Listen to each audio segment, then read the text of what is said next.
Go ahead. Let's give it a shot. Sir, what do you say to Americans who are upset with you over the way you downplayed this crisis over the last couple of months? We have it very much under control in this country. The coronavirus is very much under control in the USA. It's going to disappear. It's like a miracle. It will disappear. March 4th, we have a very small number of people in this country infected. March 10th, we're prepared. We're doing a great job with it. It will go away. Just stay calm. It will go away. What do you say to Americans who believe that you got this wrong? And I do want them to stay calm. And we are doing a great job. If you look at those individual statements, they're all true. Stay calm. It will go away. You know it is going away, and it will go away. And we're going to have a great victory. And it's people like you and CNN that say things like that. It's why people just don't want to listen to CNN anymore. You could ask a normal question. The statements I made are, I want to keep the country calm. I don't want panic in the country. I could cause panic much better than even you. I could do much. I would make you look like a minor league player. But you know what? I don't want to do that.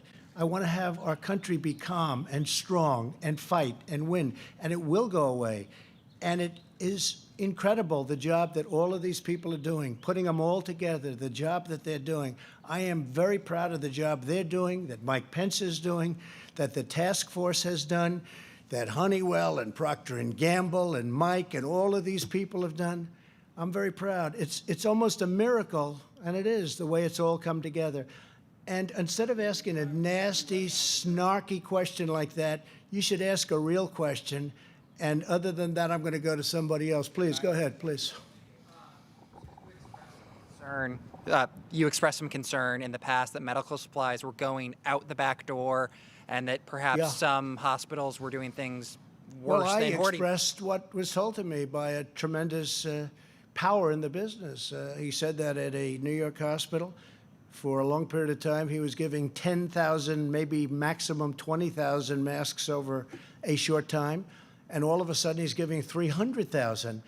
And I said, no matter how bad this is, could that be possible? He said, no. So there's only a couple of things that could happen. Is it going out the back door? And I've reported it to the city and let the city take a look at it. But when you go from 10,000 masks to 300,000 masks, Mike, over the same period of time, there's something going on. Now, I'm not making any charges, but when everyone's looking for masks, and by the way, that's another thing, we're making a lot of masks, and the sterilization process is going to save a lot of time and a lot of masks. But when you have the biggest distributor of product that distributes to many of the big hospitals and hospital chains, and he brings up a statistic like that, and I know you're trying to make a big deal out of it, but you shouldn't be. You should actually go over to the hospital and find out why. You shouldn't be asking me. I'm just saying that's the way it is. You should go over there as a great reporter. I have no idea who you are, but that's okay. You should go over there, go to the hospital, and find out how come you used to get 10,000 masks and you had a full hospital. New York City, always full. And how come now you have 300,000 masks? Despite the virus and all, you have three. How do you go from 10 to 300,000? And this is very serious stuff. I mean, I could see from 10 to 20 or from 10 to 40 or 50 or something. But how do you go from 10 to 300,000 masks? So what I think you should do is I'm sure you're a wonderful investigative reporter. You should go to the hospital and find out why. Okay, yeah. Asking your DOJ to look into it, sir? Steve, please.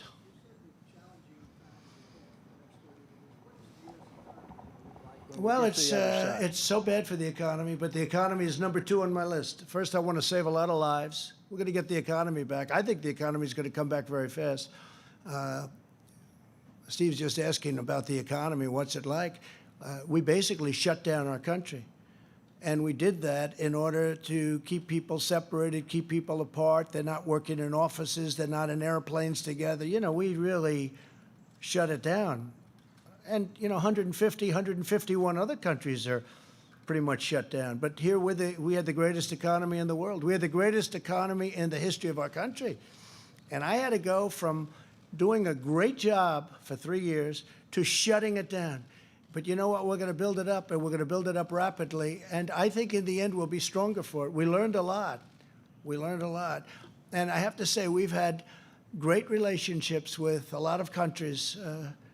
China sent us some stuff, which was terrific. Russia sent us a very, very large plane load of things, medical equipment, which was very nice. Other countries sent us things that I was very surprised at, very happily surprised. We learned a lot. We're learning a lot. And we're also learning that the concept of borders is very important, Steve. It's very important. Having borders is very, very important. But we have done an incredible job. The economy is going to come back. My focus is saving lives. That's the only focus I can have. We're going to bring the economy back, and we'll bring it back fast. Yeah, please. Follow up. Go ahead. Mr. President.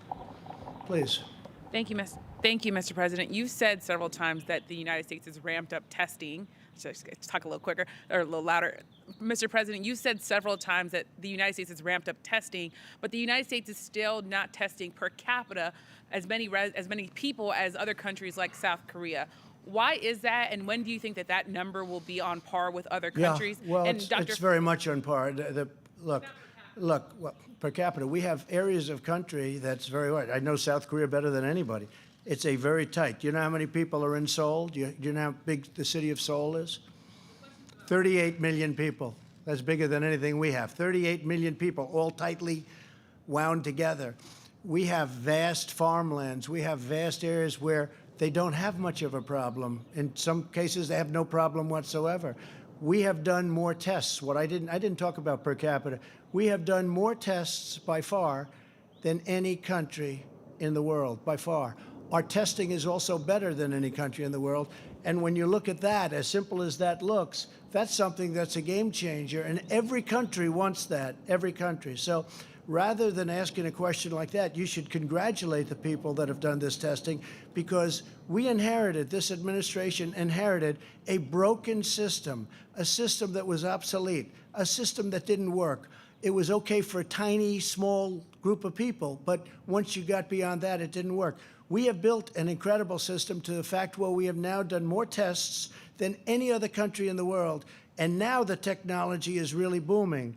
I just spoke to, I spoke to a lot. I'm not going to even mention. I spoke to a number of different testing companies today, and the job that they've done and the job that they're doing is incredible. But when Abbott comes out and does this so quickly, it's really unreal. In fact, one company I have to say that stands out in the job, and I think I can say this, I don't want to insult anybody else, but Roche. Roche has been incredible in the testing job they've done, and they're ramping it up exponentially. It's up, up, up, up.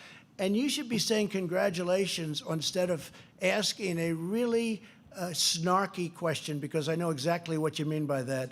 You should be saying, congratulations to the men and women who have done this job, who have inherited a broken testing system and who have made it great. And if you don't say it, I'll say it. I want to congratulate all of the people. You have done a fantastic job, and we will see you all tomorrow. Thank you very much. Thank you. Thank you.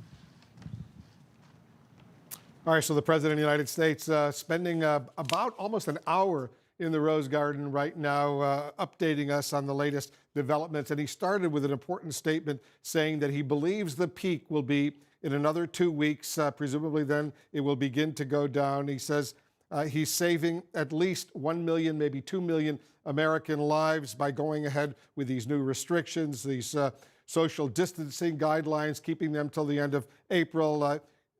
We've heard earlier in the day from his medical experts there could be 100,000 deaths here in the United States over the next few weeks, maybe as many as 200,000. But the president keeps saying that's obviously a lot less than 2 million deaths. John King, you were listening as closely as anyone to what the president had to say. What stood out to you?